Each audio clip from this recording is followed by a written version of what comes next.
अस्सलाम वालेकुम friends, welcome back to Fiza west life diaries. I hope आप सब लोग ठीक होंगे, खुश होंगे और मज़े में होंगे। तो आज मैं आप लोगों के साथ शेयर कर रही हूँ जी इवनिंग टू नाइट रूटीन का व्लॉग।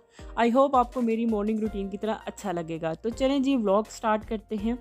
व्लॉग स्टार्ट हो रहा है जी दिन से, तकरीबन 2 से 3 का टाइम है और इस टाइम हम जा रहे हैं जी ट्यूसडे मार्केट। ट्यूसडे वाले दिन यहाँ से हम लोग सारी सब्जियाँ और फ्रूट्स वगैरह लेकर आते हैं और पूरा वीक मैं पुरसुकून हो जाती हूँ और मुझे सोचना नहीं पड़ता कि क्या बनाऊँ।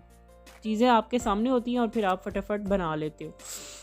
तो जी मैं आप लोगों को लेके जा रही हूँ जी ट्यूसडे मार्केट। वहाँ पर तो मैं व्लॉग बिल्कुल भी नहीं शूट कर सकती थी क्योंकि सब्जियाँ लेनी होती हैं, तो देखना पड़ता है कि हर चीज़ फ्रेश लें और ठीक लें। फिर बंदा व्लॉग बनाने शुरू हो जाए तो फिर इतना ध्यान बंदे का नहीं रहता। तो वापस आकर मैं आप लोगों के साथ सारी चीज़ें शेयर करूँगी। तो यहाँ पर मैं आपको एक और रिमाइंडर देती चलूँ कि जल्दी से मेरे चैनल को सब्सक्राइब कर दें और बेल के नोटिफिकेशन को भी प्रेस कर दें ताकि हर वीडियो का नोटिफिकेशन आप लोगों को सबसे पहले मिले। और मेरा व्लॉग अगर आपको ज़रा सा भी अच्छा लगता है तो वीडियो को लाइक कर दें, कमेंट करके मुझे बताया करें आप किस तरीके के व्लॉग्स देखना चाहते हैं। इस तरह की रूटीन्स, रेसिपीज़ या डेली व्लॉग देखना चाहते हैं, आप लोगों ने ज़रूर मुझे अपनी कमेंट्स में बताना है, ठीक है जी। तो चलें जी, यहाँ पर हम मार्केट जा रहे हैं और वापस आकर मैं आपको दिखाऊंगी मैं क्या क्या लेकर आई हूँ। तो ये जी नमक, नींबू और मिर्चें मैंने एक साथ रख दी थी और जो पुदीना है उसको मैंने क्लीन रैप कर दिया था। इससे ये है कि ये 1 वीक तक फ्रेश रहता है।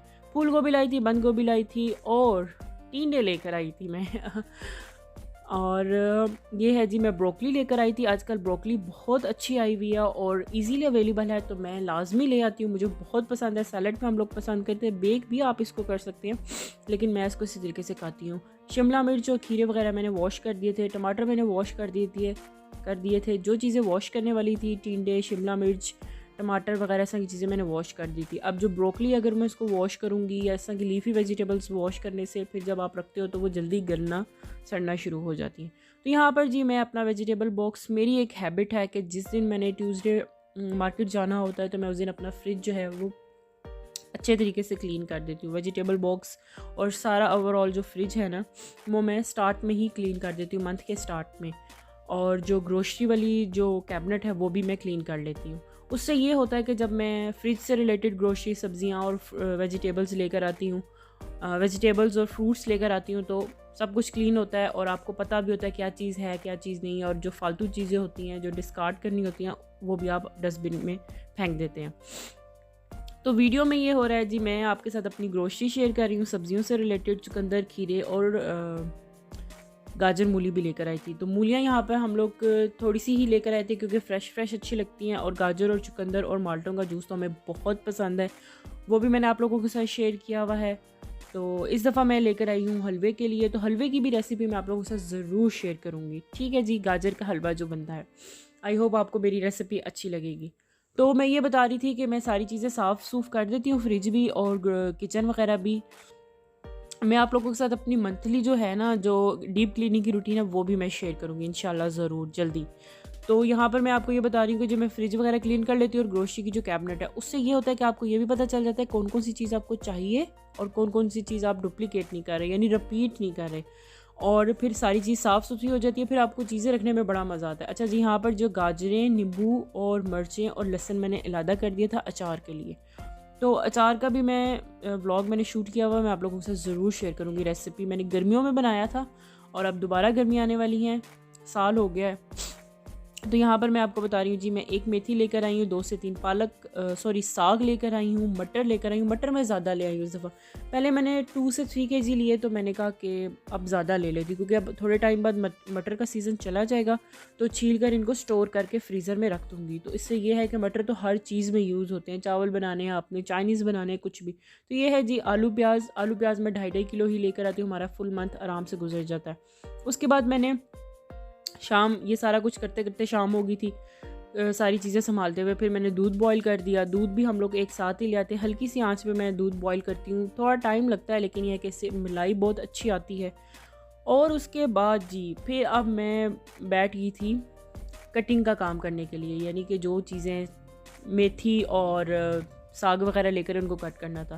तो ये देखें जी चुटकी बजाते ही सब कुछ कट हो गया। असल में होता ऐसे नहीं है इस वीडियो के पीछे आप 10 से 11 मिनट की जो वीडियो देखते हैं इसके पीछे काफ़ी एफर्ट होती है और काफ़ी टाइम लगता है। तो इसलिए वीडियो को लाइक, चैनल को सब्सक्राइब और कमेंट ज़रूर किया करें। तो यहाँ पर जी मैंने मेथी कट कर ली थी बैठे बैठे क्योंकि किचन में मैं काम कर कर के खड़े होकर थक गई थी, तो फिर मैंने कहा जाके आराम से बैठ के ना दस्तरखान बिछा के तो कटिंग का काम कर लेते हैं और फिर एक ही दफ़ा जाके किचन में वॉश कर लेंगे। सारी जो बॉईल करने वाली होंगी बॉईल कर लेंगी। मेथी और पालक मैं ऐसे ही रख देती हूँ फ्रीज़ करके, लेकिन जो साग है उसको मैं बॉईल करके रखती हूँ। और मटर भी मैंने छील दिए थे, 2 दिन लगे थे छीलने में मुझे, क्योंकि 5 किलो में मटर लेकर आई थी।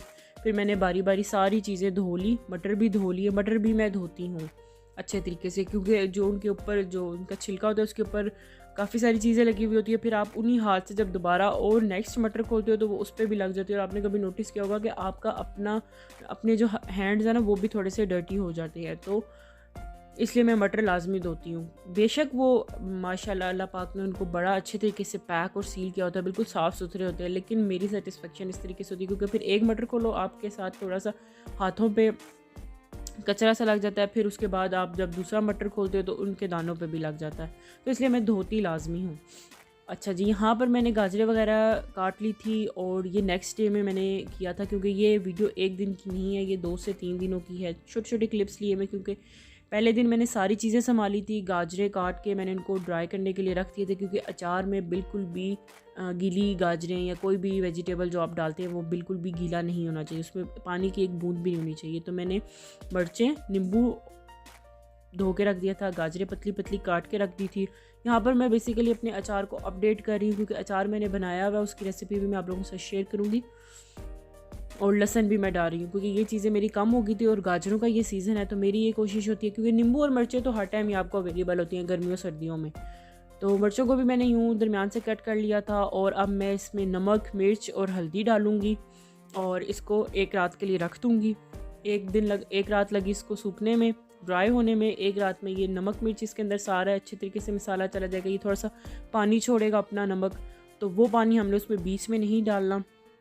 और ऊपर से ना सब्जियां जो हैं, नींबू मिर्चें वगैरह ये सारा जो कुछ है ना, ये हमने अचार के मर्तबान में डाल देना है। ठीक है जी, तो ये हमारा ये काम भी होगा, क्योंकि शाम में छोटे छोटे काम होते हैं, तो मैंने इसलिए 2 से 3 दिन की इवनिंग की जो चीज़ें हैं ना, क्योंकि एक दिन में ये सारा कुछ हो नहीं रहा होता, 2 से 3 दिन लगते हैं जब आप ग्रोसरी करके आते हो, तो फिर इस वजह से तो कुछ चीज़ें होती हैं जो आपकी हर इवनिंग रूटीन में या मेरी हर इवनिंग रूटीन में लाजमी हो रही होती हैं। 2 से 3 चीज़ें ऐसी होती हैं जो सिर्फ कुछ स्पेसिफिक इवनिंग्स में होती हैं, जैसे सामान आप रोज़ तो नहीं लेकर आते। अच्छा जी, यहाँ पर मैंने ये किया था कि जी लहसुन और अदरक भी छील दिया था और उसका मैंने पेस्ट बनाना है। और अब इसमें मैं डालूँगी ऑयल। ऑयल डालने से ये होता है कि जो आपका पेस्ट है ना लहसुन अदरक का, जिंजर गार्लिक के पेस्ट का कलर चेंज नहीं होता, अक्सर ग्रीन हो जाता है। तो मैंने इसको यूज़ किया हुआ इस तरीके से, ये बड़ी आसानी से चल जाता है। यहाँ पर मैंने 2 बोतल्स बना दी हैं और एक मैं फ्रीज़र में रख दूँगी और एक मैं फ्रिज में रख दूँगी। तो अब मैं बना रही हूँ जी रात की रोटियाँ, सारे कामों से फ्री होकर। तो आप लोग भी आ जाए जी, खाना खाना है। तो मैंने यहाँ पर बनाई थी जी मिक्स सब्ज़ी मैं बनाती हूँ जी मटर, आलू, फूल गोभी और गाजर डालती हूँ। कुछ लोग शिमला भी पसंद करते हैं, बंद गोभी भी पसंद करते हैं, तो ये 4 चीज़ें मैं डालकर मिक्स सब्ज़ी बनाती हूँ। तो अभी यहाँ पर मैं रात की रोटियाँ बना रही हूँ और फिर उसके बाद हम लोग खाना खाएंगे। अभी मैं आप लोगों को अपनी जो मिक्स सब्ज़ी है उसकी भी फाइनल लुक दिखाती हूँ। रेसिपी मैं नहीं शेयर करी, क्योंकि मिक्स सब्ज़ी तो सबको बनानी आती है।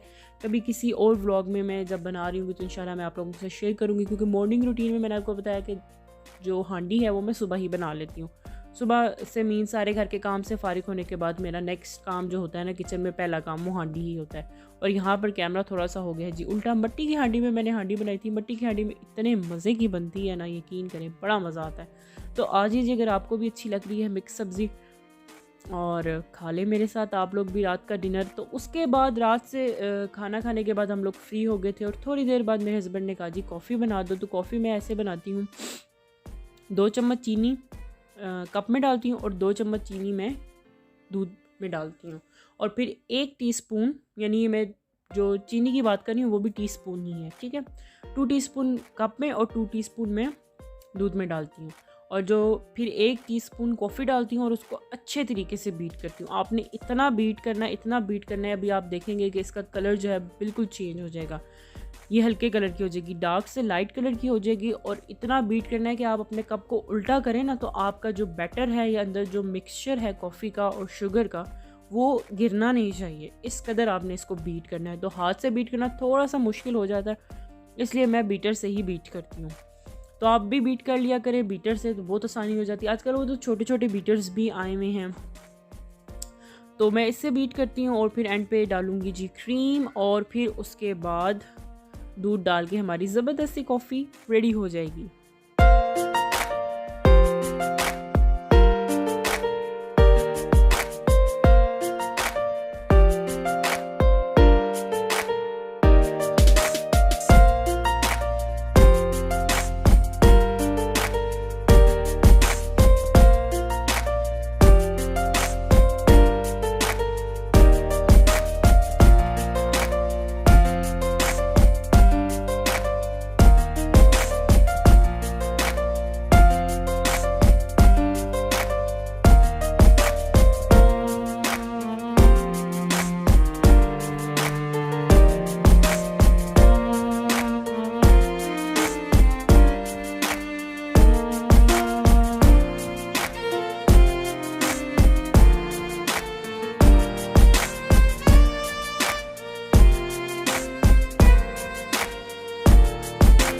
आज का इवनिंग रूटीन अच्छी लगी होगी। इवनिंग टू नाइट रूटीन मैंने आप लोगों से शेयर किया। तो अगर आपको ये रूटीन्स और ये व्लॉग्स मज़े के लग रहे हैं, तो मैं इस तरह की और भी रूटीन यानी आफ्टरनून रूटीन और नाइट टाइम क्लीनिंग रूटीन भी मैं आप लोगों के साथ शेयर करूँगी। दुआओं में याद रखिएगा and don't forget to subscribe. अल्लाह हाफिज़।